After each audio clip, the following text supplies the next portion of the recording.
Imamat pasal 3. Korban keselamatan.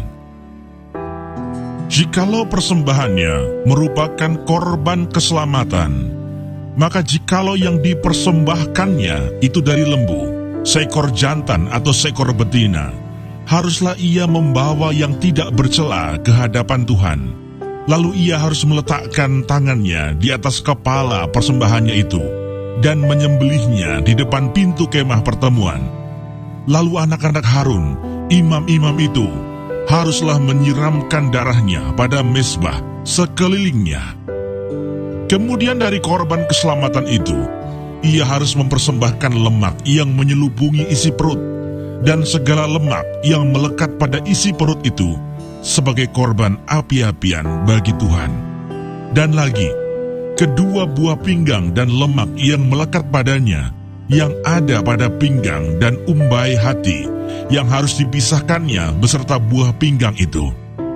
Anak-anak Harun harus membakarnya di atas mezbah, yakni di atas korban bakaran yang sedang dibakar di atas api, sebagai korban api-apian yang baunya menyenangkan bagi Tuhan. Jikalau persembahannya untuk korban keselamatan bagi Tuhan adalah dari kambing domba, seekor jantan atau seekor betina, haruslah ia mempersembahkan yang tidak bercela. Jikalau ia mempersembahkan seekor domba sebagai persembahannya, ia harus membawanya ke hadapan Tuhan. Lalu ia harus meletakkan tangannya ke atas kepala persembahannya itu dan menyembelihnya di depan kemah pertemuan. Lalu anak-anak Harun harus menyiramkan darahnya pada mezbah sekelilingnya. Kemudian dari korban keselamatan itu, ia harus mempersembahkan lemaknya sebagai korban api-apian bagi Tuhan, yakni segenap ekornya yang berlemak, yang harus dipotong dekat pada tulang belakang, dan lemak yang menyelubungi isi perut, dan segala lemak yang melekat pada isi perut itu. Dan lagi, kedua buah pinggang dan lemak yang melekat padanya, yang ada pada pinggang dan umbai hati yang harus dipisahkannya, beserta buah pinggang itu.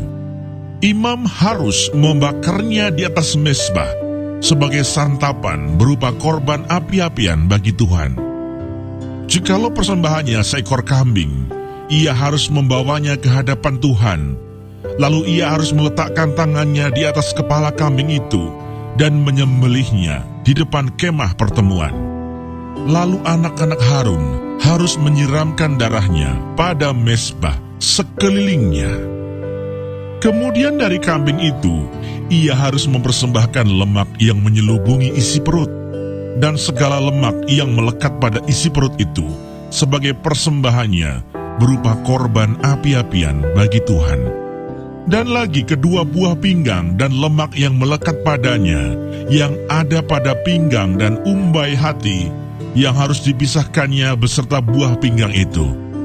Imam harus membakar semuanya itu di atas mezbah sebagai santapan berupa korban api-apian, menjadi bau yang menyenangkan.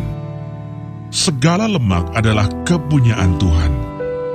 Inilah suatu ketetapan untuk selamanya bagi kamu turun-temurun di segala tempat kediamanmu.